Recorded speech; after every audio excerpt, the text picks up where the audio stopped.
Fala galera, tudo bem? Sejam bem-vindos a mais um vídeo do canal Paideia e hoje para o nosso vídeo derradeiro para a gente fechar o nosso papo sobre o Brasil holandês. E hoje é dia de falar da insurreição pernambucana, o momento em que nos reunimos para expulsar literalmente os holandeses do território brasileiro. Então fica comigo aqui, deixa sua curtida, segue o canal e vamos entender um pouco dessa história. No vídeo passado falamos um pouco do governo do Maurício de Nassau, que foi o grande governador da Nova Holanda aqui no Brasil, trouxe uma série de benefícios políticos, econômicos, culturais, acima de tudo, para a história do Brasil. Mas os últimos anos do governo do Maurício de Nassau já começam a marcar uma queda e um início de uma crise da economia açucareira. O açúcar começa a se tornar já um produto conhecido, um produto bastante conhecido, então lei da oferta e da procura, os lucros começam a cair, o que vai fazer com que a Holanda comece a mudar a política sobre o seu território aqui no Brasil. Né? Desde que eles chegaram aqui e para conseguir estabelecer relações e ter confiança dos senhores de engenho, uma das grandes táticas políticas foi essa relação de proximidade, emprestando, financiando os engenhos, né? Criando possibilidades de comércio, controlando também durante esse momento a atividade econômica escravocrata, né? Os holandeses também vão controlar parte do comércio internacional dos escravos, fornecendo os escravos a preços relativamente baixos para os senhores de engenho, o que todos esses fatores juntos acabou possibilitando, né, um aumento significativo da produção e um desenvolvimento da economia do açúcar do Brasil nesse momento. Mas a partir desses últimos anos do governo de Nassau, né, aí em 1640 esse açúcar começa a cair e começa a se apresentar com uma crise. Então a Companhia das Índias Ocidentais, que era a empresa que administrava a Nova Holanda, o território holandês aqui no Brasil, começa a tomar algumas medidas mais severas e mais rígidas, em especial com a cobrança das dívidas dos colonos aqui, né? Eles estão querendo agora ter interesse em receber todo esse dinheiro emprestado desde muito tempo, né, atrás, que vinha se acumulando. Outra mudança que provoca um impacto na relação com os brasileiros é o aumento do preço da mão de obra escravizada. Né? Os holandeses vão aumentar o valor dos escravos para tentar aí equilibrar os seus lucros.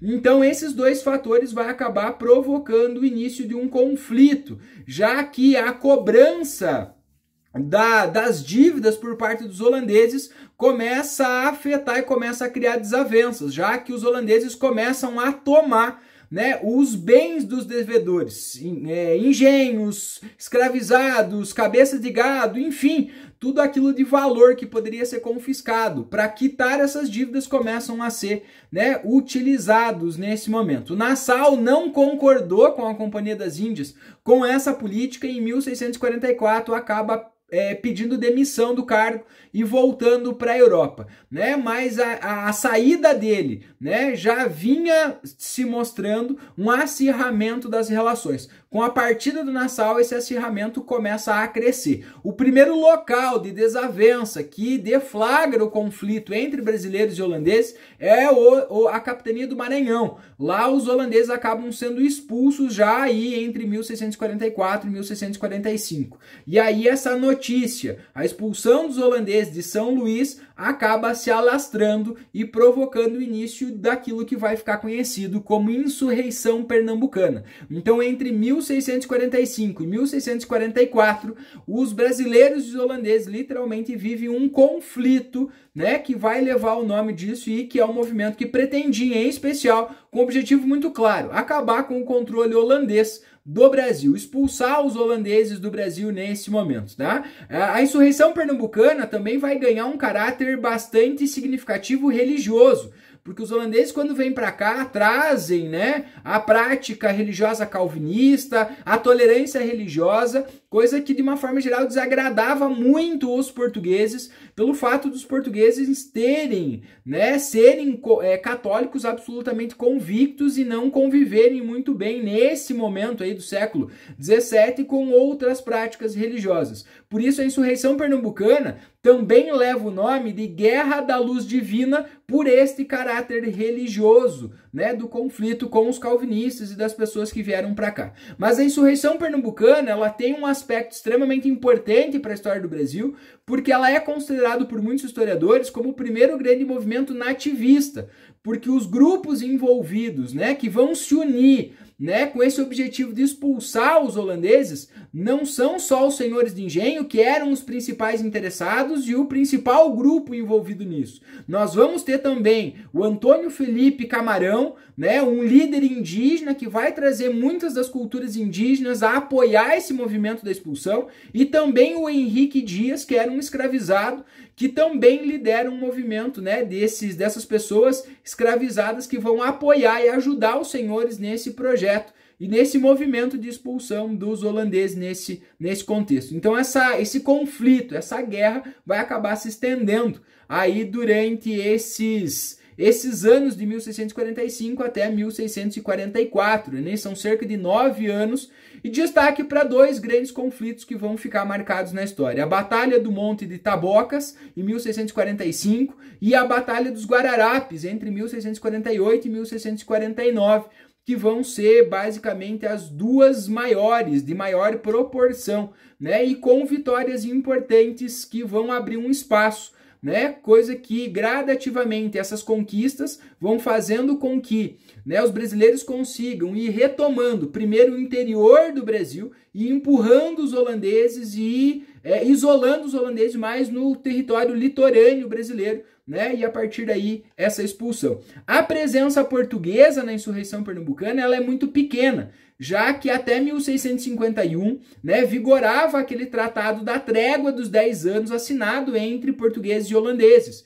Então os portugueses vão respeitar esse tratado, não vão participar diretamente da insurreição. Mas em 1651, quando acaba o tratado, né, e Portugal aí recém tinha passado pelo processo da restauração portuguesa com o fim da União Ibérica. Então Portugal também tinha o desejo de recuperar o controle sobre o seu território, sobre suas colônias. Então em 1651, né, Portugal, com o fim do armistício, organiza uma ajuda, né, vai receber um apoio extremamente importante da Inglaterra militar, já que a Inglaterra também via com bons olhos esse enfraquecimento da Holanda, porque atrapalhava em certa forma, principalmente suas atividades econômicas marítimas, devido à força marítima que a Holanda tinha nesse momento. Então, em 1651, Portugal manda para cá um reforço militar com apoio da Inglaterra, que definitivamente vai ser extremamente importante para o fim derradeiro aí da insurreição pernambucana. Então, em 1654, os holandeses definitivamente são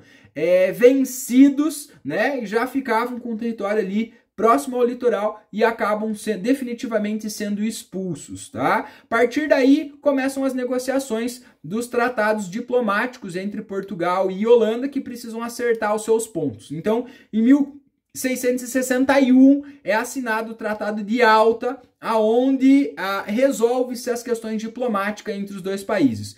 Portugal vai pagar uma indenização de 4 milhões de cruzeiros holandeses para os holandeses pelos prejuízos, pelo dinheiro perdido, né, o dinheiro que eles não receberam e pelos investimentos que tiveram aqui no Brasil. E definitivamente os holandeses se comprometem com a saída daqui do Nordeste brasileiro, mas a insurreição pernambucana e a saída dos holandeses provocam, em especial, 2 grandes impactos extremamente importantes para a história do Brasil, né? O primeiro deles é a saída dos holandeses. Os holandeses permaneceram aqui cerca de 24 anos, trabalhando com açúcar, então tiveram e construíram uma grande experiência com a economia do açúcar. Desde o plantio ao refino, ao comércio, ao transporte, à entrega, né, à criação de uma grande clientela, mundo afora do açúcar brasileiro. Então, quando eles vão embora daqui, eles levam consigo toda essa experiência e esses contatos. Ao sair daqui, a Holanda passa a criar colônias açucareiras nas Antilhas, Antilhas, na América Central, aonde passa a produzir um açúcar com toda essa experiência e com grandes investimentos, né? Produzindo engenhos mais modernos, mais eficientes,